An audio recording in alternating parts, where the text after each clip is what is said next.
At my daughter's wedding party, she said to her husband, "I wish you'd be a father who truly cares and works hard for his family, not like the broke one I grew up with."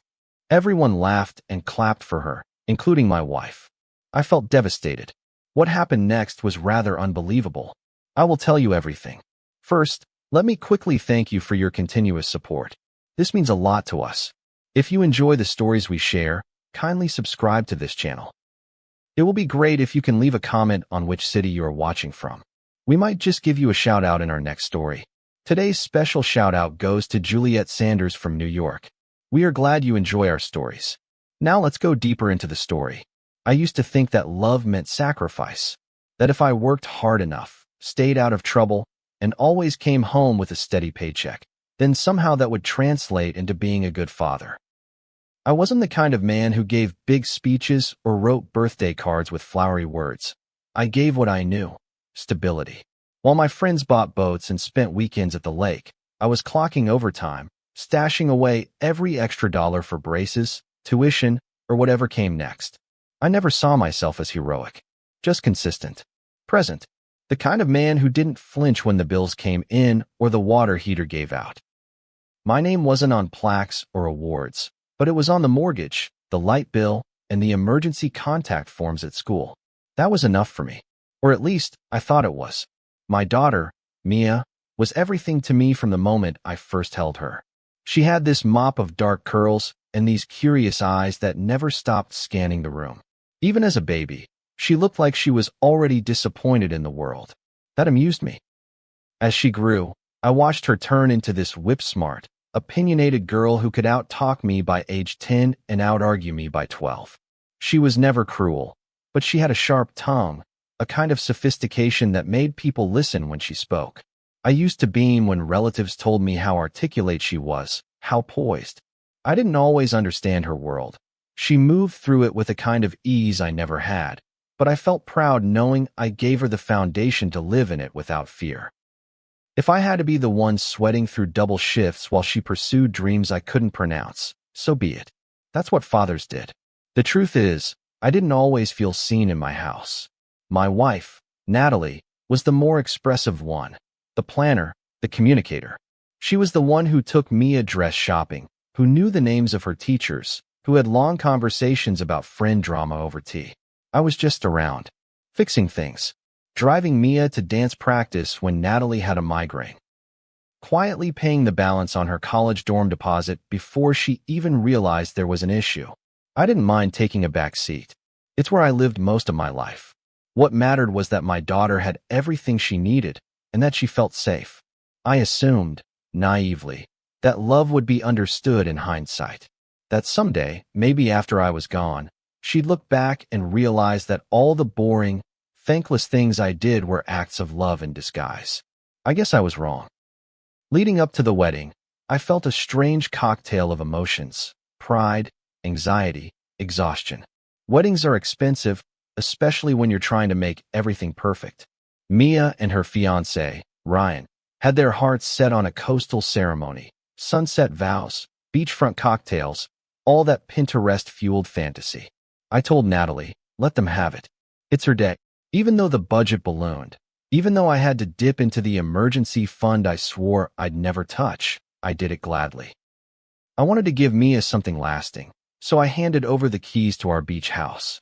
It wasn't extravagant, but it had been in my family for 2 generations. It was the one place I allowed myself to dream. I figured it would be perfect for their honeymoon, maybe even their future kids one day. When I gave it to her at the rehearsal dinner, she hugged me tightly and whispered, "Thank you, Dad. You always come through." That one sentence meant the world to me. The night before the wedding, I stayed up late, sipping cheap whiskey and thinking about the speech I might give.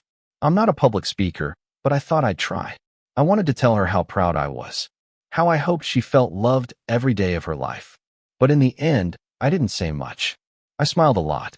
I danced with her during the father-daughter song and tried not to cry when she rested her head on my shoulder. "You okay?" she asked. I nodded. "Just proud," I said. And I was. God, I was so proud.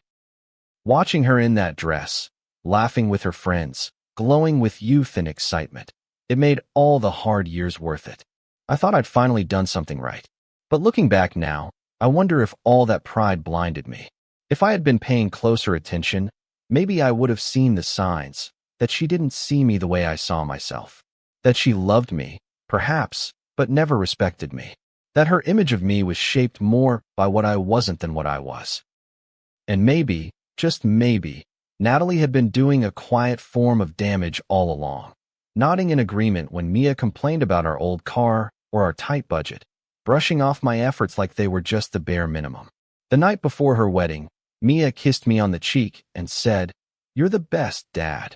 But the next day, with a microphone in her hand and everyone watching, she broke something I don't think can ever be fixed.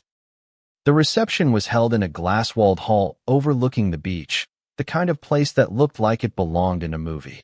String lights crisscrossed above our heads. The sun was just beginning to dip into the water, and everything felt like it had been dipped in gold.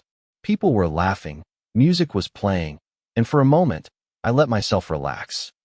I watched Mia glide across the dance floor with her new husband, her white dress sweeping the ground like ocean foam, and I felt this quiet kind of joy, like I had reached the summit of something. Like all those years of working late, coming home sore, and holding my breath during bank transfers had been leading to this moment. I sipped from my glass of ginger ale and took it all in. My daughter was married. She looked happy. That should have been enough. Dinner plates were cleared, champagne was poured, and the DJ lowered the music as Mia took the microphone. I remember the sound of the wind outside, the murmur of voices softening to silence, the way people turned their chairs to face her. I leaned forward in my seat, ready to capture every word. Her eyes scanned the room, landing briefly on me. She smiled. I smiled back. "I just want to thank everyone for being here today," she began, her voice strong and sure. "It means the world to us to be surrounded by so many people who care." People clapped. I did too, folding my napkin over my knee like it mattered. I was already tearing up a little, overwhelmed by the sentiment of it all. Then she looked at Ryan, her new husband, and said, "I've always dreamed of marrying a man who works hard, who puts family first, and who shows up. Not just physically, but emotionally. Someone who truly cares." Her voice shifted just slightly. "I'm so grateful to have found you, Ryan. Because growing up, well, let's just say I didn't always know what that looked like." There was a beat, a pause so quick I almost missed it, and then she added with a small laugh, not like the broke one I grew up with. It landed like a punch I hadn't braced for. The room erupted in laughter. Genuine, loud, approving laughter. A few people even clapped. My wife, smiled and shook her head like it was some cute little jab. My heart didn't just drop. It sank, like it knew better than I did that something was ending right there in that moment. I looked around, hoping someone would lock eyes with me, see what I was feeling, feel anything close to what I was feeling. But no one did. They were all too busy laughing. And Mia? She didn't even flinch. She just kept talking, kept smiling, like she hadn't just gutted me in front of every person who ever mattered in our lives. I sat still, too stunned to move, my hands folded tight under the table. I heard the rest of her speech in fragments. Something about love, about fresh starts, about building a future, but it all sounded far away, like it was echoing through water. I felt small, smaller than I had ever felt in my life. I had been her punching bag, and they had all cheered. I caught Natalie's eye across the table. She gave me a look, mildly apologetic, but not enough to stop smiling.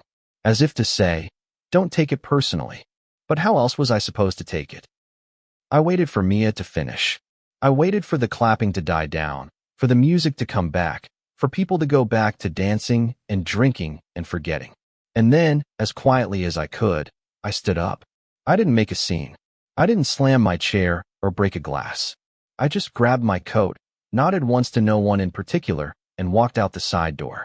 The ocean breeze hit me like a slap, cold, sharp, honest. I walked all the way down the shoreline, shoes sinking into the sand, until I couldn't hear the music anymore. Just the waves, just my breath, just the sound of something breaking inside me, over and over. When I got back to my car, I sat in the driver's seat for a long time. I didn't cry. I didn't scream. I just stared out the windshield at the darkening horizon, replaying the moment again and again. Not like the broke one I grew up with. I thought about every school lunch I packed, every bill I paid late just to make sure she had what she needed. I thought about the time she wanted to join a gymnastics team and we couldn't afford it, so I sold my tools and picked up weekend shifts at the hardware store just to make it happen. I thought about the beach house. The deed was already transferred to her name. I had signed the papers myself. And now, I didn't even feel like her father. I felt like a cautionary tale. I don't know when the anger kicked in. Maybe somewhere on that long walk back to the parking lot. But when it did, it wasn't hot or loud. It was cold, clear, focused. I pulled up the real estate portal on my phone. I logged into the lock system for the beach house. I texted the property manager. In less than 20 minutes, I had changed the locks, canceled their honeymoon flights, and revoked every reservation I'd made for them. I didn't do it to hurt her. I did it to reclaim something. To say, no more. Because if she could stand there and shame me in front of the world, then she didn't deserve anything I built. Not one grain of sand in that beach house. I drove home in silence, pulling into the driveway just as the moon rose high above our porch. Natalie was already there. She must have left the reception shortly after me. She stood on the front steps with her arms folded, a mixture of confusion and annoyance on her face. "You just left?" she asked. I didn't answer. I walked past her, into the house, and sat down at the kitchen table like I'd done 1,000 nights before. She followed me inside, voice rising. "What the hell is going on with you?" I looked her dead in the eye and said, "I took the beach house back, and I canceled the honeymoon." "You what?" "She made her choice," I said. "She chose to mock me in front of everyone. That was her gift to me on her wedding day. I'm just returning the favor." Natalie stared at me like I had spoken in a foreign language. Her jaw opened slightly, but nothing came out at first. Then, with a breathy scoff, she crossed the kitchen and leaned on the counter like she needed support. "You're being ridiculous," she finally said. "You're overreacting. It was a joke. A bad one, maybe, but still a joke." She emphasized the word like it was supposed to shrink the damage, like it was supposed to rewind the laughter and erase the humiliation. I sat there, still as stone, watching her try to patch over what our daughter had ripped wide open.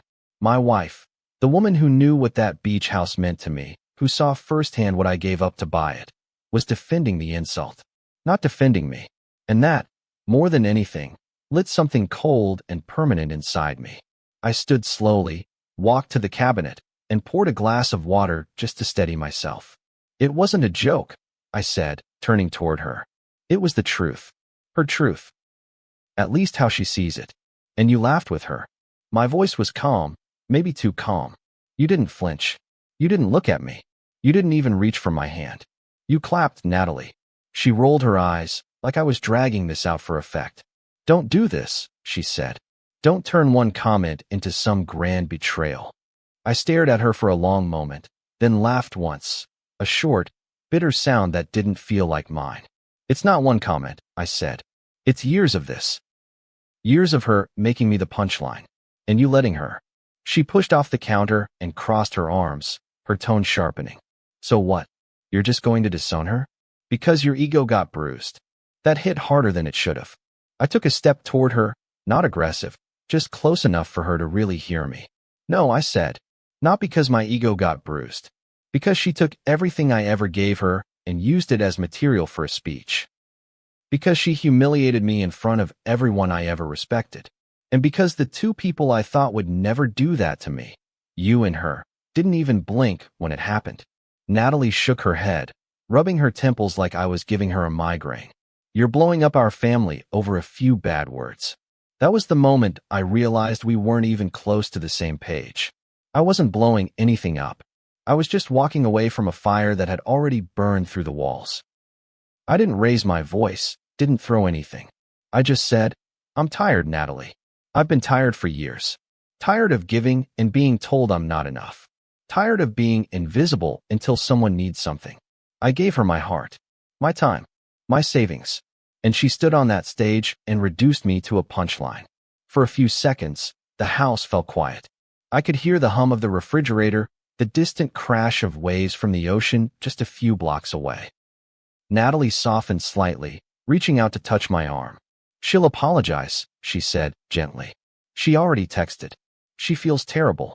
I pulled my arm away, not harshly, just enough to send a message. She didn't just hurt me, Nat. She exposed what she really thinks of me. That I was never good enough. That love only counts if it comes with a six-figure job and a country club membership. I paused, my voice faltering for the first time. I broke my back so she'd never feel ashamed of where she came from. And she still was. Natalie didn't have a comeback for that. She stood there, arms loose by her sides, like someone who'd just realized the house had been crumbling all along. I turned away and walked to the hallway, grabbing the manila folder that still had a copy of the beach house deed. I slapped it onto the counter and slid it toward her. I transferred it back, I said. It's mine again. She can find her caring husband and start fresh. But she won't be doing it on my legacy. I waited for her to say something, anything that might make me second guess. But all she did was blink at the folder, like it might bite her if she touched it. The next morning, I turned off my phone. Mia had called 5 times overnight, left 3 voice messages that started off angry, then turned tearful, then quiet and broken. I didn't listen to the last one. I didn't trust myself to. Instead, I opened the front door, sat on the porch with my coffee, and watched the sun rise alone. For the first time in a long time, the silence didn't feel lonely. It felt like a clean slate. Later that day, I drove out to the beach house myself. The locks had already been changed, but I still checked every door and window, making sure it was mine again. I walked inside, breathing in the familiar scent of old pine floors and ocean air. It had always been my escape, my one selfish thing. And now it was whole again, untouched by their entitlement. I stood in the living room and looked out over the ocean, remembering the first time I brought Mia here as a toddler. She'd played in the sand for hours, laughing like the world couldn't hurt her. I had believed, back then, that if I gave her enough love, she'd never turn cold. That if I stayed solid and present, she'd never resent me. That belief was gone now. The first time Mia came to the house after the wedding, she didn't knock. I heard the sound of her car pulling into the gravel driveway before I even looked up from my coffee. I was sitting on the front porch of the beach house, watching the tide creep in, trying to make peace with the silence that had followed the fallout. I knew she'd show up eventually. I figured it would be her, not Natalie. My wife had grown quiet at home. Still moving through the routines, still cooking dinner, still laying beside me at night. But there was a wall between us now, invisible but solid. Neither of us dared touch it. Mia climbed the steps slowly, hesitating at the top like she wasn't sure if she was welcome. She looked smaller than I remembered, though I suppose that was more about how I saw her now. She was dressed in one of those oversized sweatshirts that used to hang on the back of her bedroom chair in high school. No makeup. Puffy eyes. A woman undone by something she didn't expect to last this long. I didn't say anything as she approached. I just kept sipping my coffee, letting the weight of the moment sit between us like a third party. "Dad," she said, her voice cracking. "Can we talk?" I gave her a long look. I could have said no. Could have told her to take it up with her caring husband or send me a letter instead. But part of me wanted to hear what she had to say. So I nodded once and gestured to the chair beside me. She sat down, folded her hands in her lap, and stared out at the ocean like it might give her the words she couldn't find. "I messed up," she said after a moment. "What I said, it came out wrong. I was nervous, and I didn't think, and no." I cut in, calm but firm. "You said exactly what you meant. The words were yours. Nobody made you say them. You weren't drunk. You weren't off script. That was your truth. Don't insult both of us by pretending it wasn't." She flinched.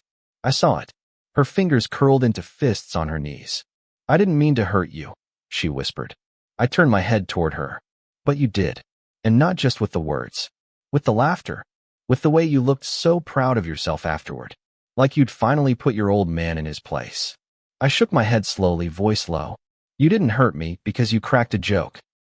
You hurt me because you showed the world how little you actually value what I gave up for you." Her eyes welled up, but I didn't flinch. I had spent too many years being the soft place to land. This time, I needed to be the wall she couldn't climb. She reached for my arm, and I pulled away, not in anger, but in protection of myself. I was angry. she said, the tears falling now. I don't even know why. I think I've always felt like I didn't get what other kids had. Like we were always scraping by, and it made me feel ashamed. And I guess I blamed you for that, even though I shouldn't have. That's the closest you've come to honesty in 20 years, I said. And it's still not enough. She looked stunned, like no version of this moment had ever ended in anything but forgiveness. Like she thought her tears were magic. But I wasn't the same father I had been last week. That man would have bent until he broke. I wasn't bending anymore. We sat in silence for a long time after that. The waves crashed, the seagulls cried overhead, and I let the wind do the talking. Finally, she stood, wiping her face. So that's it, she asked. You're just going to cut me off? Pretend I don't exist. I met her eyes. You already did that, Mia. You did it the moment you decided that mocking me would make a better toast than honoring me. You made me invisible in front of everyone I ever tried to impress. And now you want to be seen? It doesn't work that way. She turned and walked down the steps without another word. Her car pulled out of the driveway slowly, like even the engine wasn't sure which direction to go. I didn't watch her leave. I looked out at the water, letting it take the weight of what had just passed between us. That night, Natalie and I fought again. She had heard from Mia, of course, gotten the crying call, the story of how Dad won't even look at me. Natalie stood in the living room with her arms crossed, disappointment painted across her face like it was mine to carry. You're punishing her, she said. You're punishing me. For what? For not being perfect? For not reacting fast enough? No, I said, exhausted. I'm just finally reacting. That's the difference. You can't erase her. She's our daughter. She erased me first, I said, and you helped her hold the eraser. The room went silent after that. I left her standing there and went to the garage, sat among my old tools, the ones I had once sold to pay for ballet shoes and tutoring and soccer uniforms. I used to believe that fatherhood meant sacrifice. Now I knew it also required respect. And if they couldn't give me that, then I didn't owe them the rest of me. The first time someone outside the family commented on it, I was standing in line at the hardware store, picking up a few supplies for the beach house. An older woman behind me, Linda, I think her name was, tapped me on the shoulder with a hesitant smile. I saw the photos from Mia's wedding, she said. Everything looked so beautiful. I nodded politely, already turning back to the counter. But she didn't stop there. She gave quite the speech, huh? You must have been proud. I paused, hand frozen on my wallet. There it was, someone who thought they were making small talk, not realizing they'd just pressed a fresh bruise. I didn't answer. I just paid for my things and walked out, the bag crinkling like static in my hand. I could feel her watching me leave. That was the beginning. Word had spread, the way it always does in small towns where gossip rides shotgun with every morning coffee. People didn't say much to my face at first, but I saw the looks, pity, confusion, judgment. One neighbor, Tom, made a sarcastic comment about how I was probably riding her out of the wool next. Another, a younger guy I barely knew from the gym, caught me outside the post office and said, "Man, if my daughter gave me a beach house, I'd let her roast me on stage too." He laughed like it was clever. I didn't laugh back. I didn't expect strangers to understand.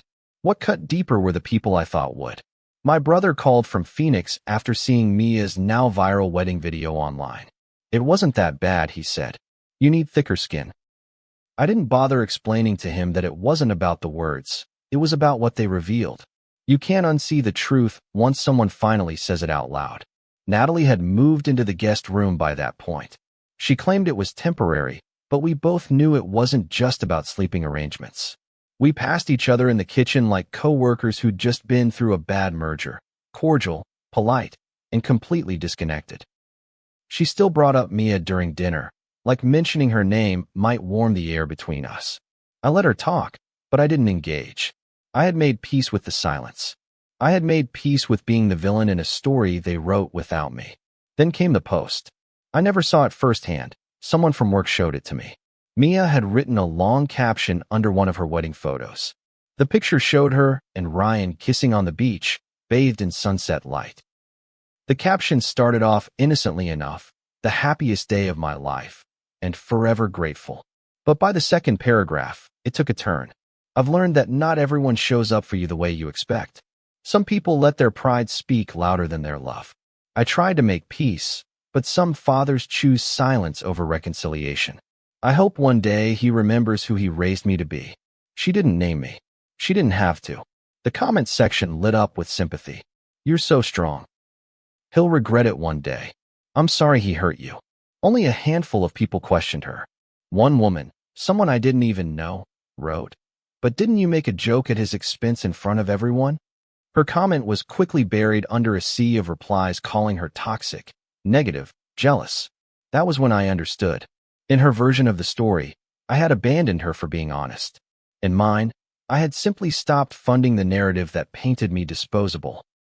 For a moment, I felt the urge to respond, to post my side, to type out every missed birthday I still showed up for, every late bill I paid on her behalf, every time I sat in the stands watching her dance, cheer, speak, shine, while I faded into the background like stage crew. But I didn't. I wasn't going to fight her for the spotlight. Let her have the sympathy. Let her have the stage. I did something else instead. I called my niece, Kelsey. She's 24, just graduated from nursing school, always sending handwritten thank you cards even when she borrows $20. She lives with her mom in a cramped apartment 2 hours inland. I drove out one Sunday and met her at a coffee shop. "I want you to have the beach house," I told her. She blinked. "What?" "I'm changing the will. You'll get it." Effective immediately. Her eyes filled, and she covered her mouth. "Uncle Rob, I don't know what to say." "Just promise me you'll fill it with people who appreciate it," I said. And she did. When I got back home that evening, Natalie was waiting at the door.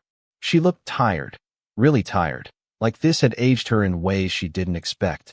"Mia's not perfect," she said quietly. "But neither are you." "I know that," I said. "But I never asked for perfect. I asked for basic respect." She didn't argue. She didn't defend. She just looked away and nodded, like even she was starting to understand that something irreversible had happened. I went to bed early that night, listening to the distant crash of waves outside the window. I thought about legacy, not just the property I passed down, but the emotional inheritance I was done pretending was love. Maybe forgiveness would come one day, but it wouldn't be forced. And it sure as hell wouldn't be a performance. 2 months passed before the letter arrived. It came on a Tuesday morning, tucked between a credit card statement and a grocery store flyer. The envelope was cream-colored and handwritten, my name pinned neatly in that familiar, careful way Mia always used when she wanted something to be taken seriously.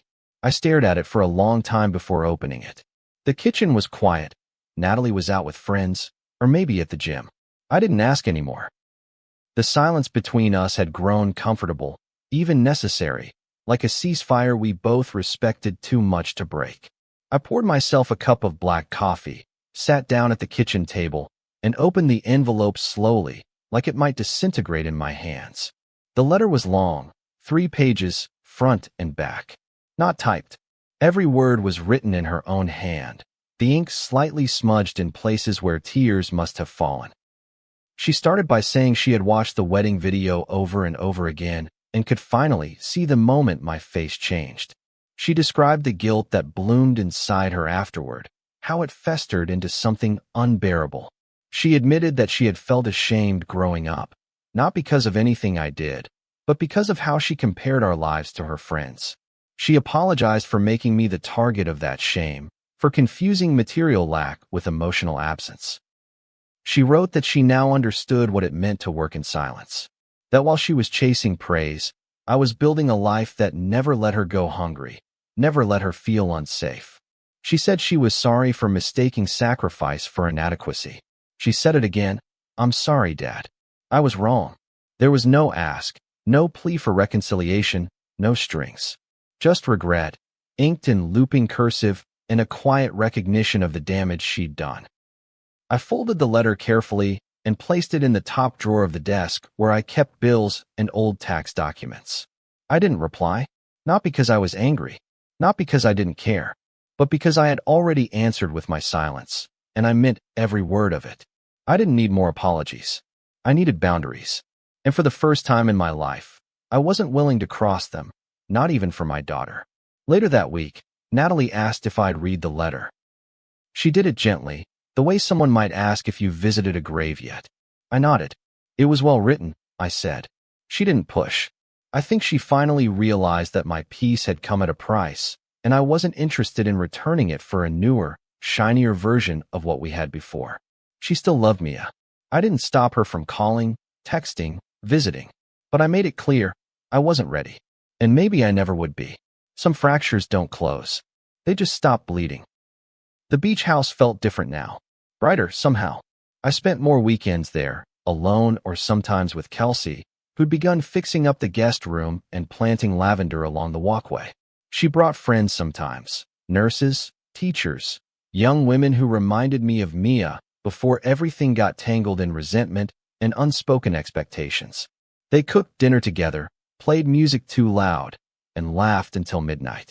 It didn't bother me. In fact, it healed something. Watching someone appreciate what I built without feeling entitled to it. It soothed a wound I hadn't even realized was still open. One evening, I sat on the porch with a cold beer and watched the sun sink into the ocean. The sky was purple, pink, and gold. The kind of view you only get when the weather's just right and the air is still. I thought about the version of me that would have read that letter and rushed to call her. The father who would have blamed himself, who would have apologized for making her feel ashamed even when he had done everything right. That man was gone now. I didn't hate him. I honored him. He did the best he could with what he had. But I couldn't live in his skin anymore. Forgiveness isn't always about going back. Sometimes it's about letting go of illusions, of roles, of people who only love you when you're silent. I could forgive Mia. Maybe one day I would. But I would never forget. Not the speech. Not the laughter. Not the way they all clapped while I quietly left the room like a man walking out of his own funeral. That memory was mine, and I wasn't trading it in for Sunday brunch and pretend smiles. I drove home late that night with the windows down, the ocean air rushing in like a cleansing wind. I didn't feel angry anymore, just clear. I had chosen myself, not in spite of being a father, but because I had been one for so long without ever choosing myself. That was over now. I was no longer the man who showed up quietly and got dismissed loudly. I was the man who stayed. And then finally, the man who walked away. Have you ever reached a breaking point with someone you love, where no apology could undo the damage? If you've ever felt unseen or disrespected after giving your all, this story is for you. Tell me in the comments. Would you have forgiven her or walked away like I did? Let's talk about the cost of peace and why sometimes it's the only thing worth keeping. If this story hit home, don't forget to like, subscribe, and turn on notifications for more powerful real-life drama that cuts deep. See you soon in the next story.